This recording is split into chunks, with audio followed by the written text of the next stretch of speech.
Hasan can lend his talents to many different facets of life.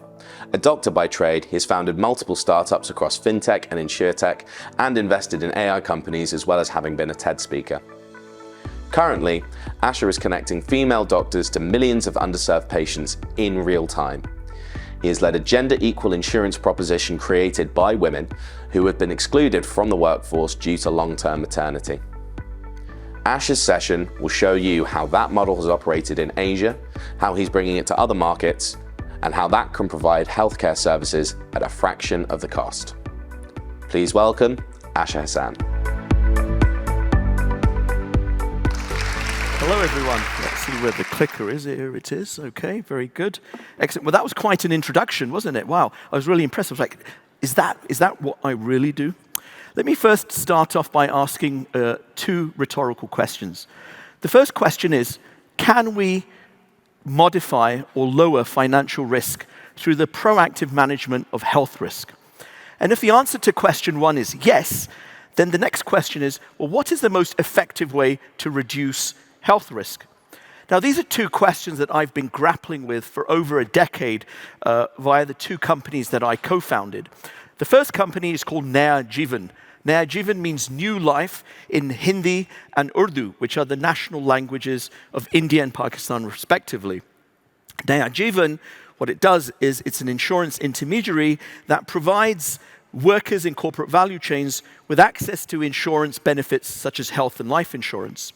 DoktHERS, on the other hand, as Merlin mentioned to you, is a gender-equal telemedicine company that consists of a very large network of female healthcare providers that provide high-quality services to beneficiaries, including those in corporate value chains.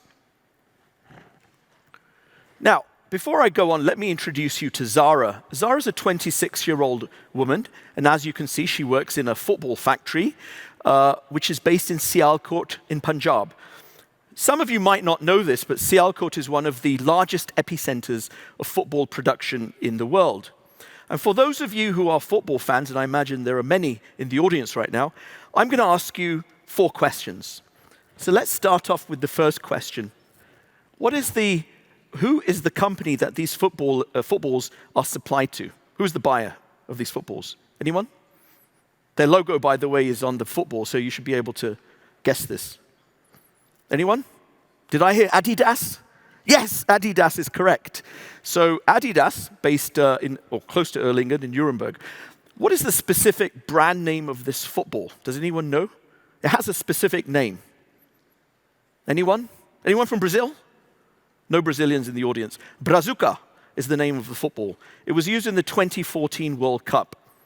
Now for the more difficult question. Does anybody remember the scoreline in the 2014 semi-final between Germany and Brazil in the first 30 minutes? The scoreline in the first 30 minutes. Anyone? Does anybody remember the final scoreline? 7-1. 8-0 was a good guess. 7-0 was a good guess, but 7-1 is the actual answer. So a very memorable game for both Germans and Brazilians, but obviously for very opposite reasons. Now, coming back to Zara. Zara's in the first trimester of her pregnancy, and unfortunately for her, she works the evening shift. The factory which she works in, which is of course a supplier to Adidas, is required to provide on-site healthcare, but they only do so during the day. So they check that compliance box. But for Zara, practically speaking, that's of no use. Now she, being in her first trimester, experiences a lot of pelvic and abdominal pain. It's quite frequent. And in order for her to actually practically access healthcare, she needs to leave the factory, which means sacrificing her shift wage. She also royally annoys her line manager, and she has to wait several hours before she's seen by a gynecologist in a public sector facility. Now, there are hundreds of millions of Zaras in South Asia alone. Many of them are stuck in what's called the missing middle. What that means is that they're neither able to afford high-end corporate health insurance, and neither are they eligible for government-financed social security programs which target the ultra-poor or the bottom third of the economic pyramid. Now, in terms of what we offer, both Naya, Jeevan, and DoktHERS, we cover all layers of the socioeconomic pyramid. However, our customer base, 90% of our customer base is focused on the middle two segments that you see, the black and the green segments, which are workers in corporate value chains. These workers include suppliers, smallholder farmers, retailers, distributors, factory workers. And we enroll them in one of four types of programs. So they could be enrolled in workforce retention programs. They could be enrolled in Salesforce incentive or performance programs. They could be enrolled in retailer incentive programs, or they could be enrolled in supplier quality assurance programs. What is common across these programs is that they're all co-financed by multinationals such as Mondelez, Friesland Campina, Pepsi, Reckitt, Unilever, just to name a few names. The reason why these multinationals finance these programs is a single reason: financial return on investment.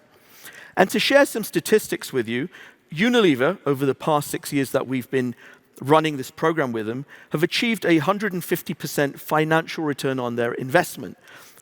And that has incentivized them to further scale this program from the current 30,000 insured lives that are enrolled in the program and scale that up to about 150,000 lives across about 2,500 retailers. Now, let's move on to the question that I'd asked you earlier, which is how do you achieve health risk reduction? Over the past few years, we've introduced what we call a continuity of care model. It's a very high-touch model. And in this model, we have basically a value chain that starts from screening to diagnostic validation to treatment onwards to secondary prevention. And this is something that obviously creates a lot of value, both for our beneficiaries who are enrolled in these types of programs, as well as us, as well as the insurance companies that are underwriting this type of product. Moving on, just checking.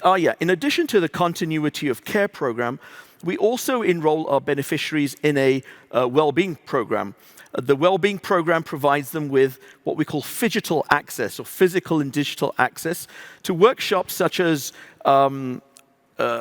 meditation, good sleep, nutrition, balanced lifestyle.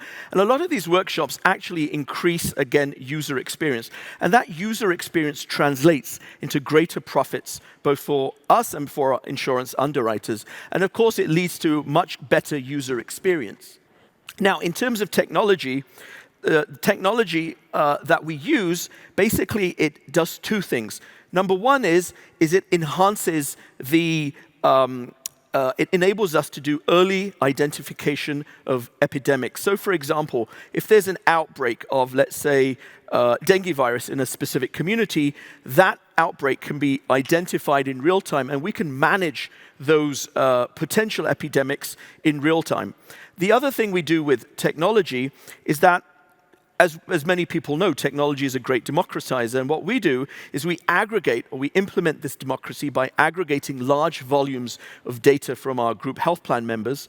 We then anonymize this data, we analyze this data, we analyze and we visualize this data, and we share this data with both our corporate clients, again in an anonymized group fashion, and we also share it with our underwriters. And what this enables us all to do is to improve the accuracy of AI-enabled analytic models, predictive analytic models, which again result in enhanced profitability. Now, in terms of personalization of healthcare, this is something that we're really committed to. And this is something that we've seen creates a lot of value. So we really emphasize what we call a personalized, empathetic human touch. And so we provide our beneficiaries with unlimited access to primary care physicians. We encourage them to call, video call, WhatsApp, text their physicians anytime between 9 a.m. and 9 p.m., 6 days a week.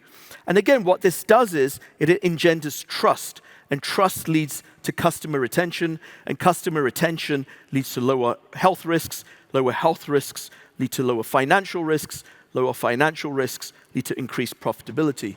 Okay, so many of you are probably wondering, well, this is great that we're doing all this fine work in South Asia, but what relevance does it have to an insurance conference that is taking place in Europe? So over the next year, we're going to be launching a what we call a South Asian Diaspora Engagement Program. And in that program, South Asians living in Western Europe will be able to enroll their seniors, parents, relatives, family members, into a very high-end concierge health program that is actually delivered in South Asia. So financing in Europe, in one continent, high-quality service delivery in another continent, in this case, South Asia. And initially, we're going to target 3 populations. The first are those seniors who are permanently residing in South Asia, where their families are living in Western Europe. The second are those that are transiently living in South Asia. These are people who come back and forth between Western Europe and South Asia. They're often referred to as snowbirds. They migrate south in the winters and they return north in the summers. And finally, the third category are those seniors who are actually stuck in waiting lists for elective procedures such as hip replacement, knee replacement. Oftentimes in the public health systems in Europe, this is particularly a case as well as in Canada, they often have to wait anywhere between 12 to 18 months for these types of procedures. So being able to go to South Asia and having an affordable early intervention, again, results in early intervention leads to better customer experience, leads to lower health risk, leads to financial profitability and lower financial risk. Finally, in closing, I'm going to, what I'd like to share with you is the reason that I'm here is that we'd like to identify prospective partners with whom we can strategically partner and who are interested in actually marketing this product to South Asians initially living in Europe, and ultimately we'll open this up to other ethnic groups as well. So if any of you are interested in marketing this type of product in Europe, or know of anybody who's interested in marketing this product, we'd love to speak to you following the presentation. Thanks very much.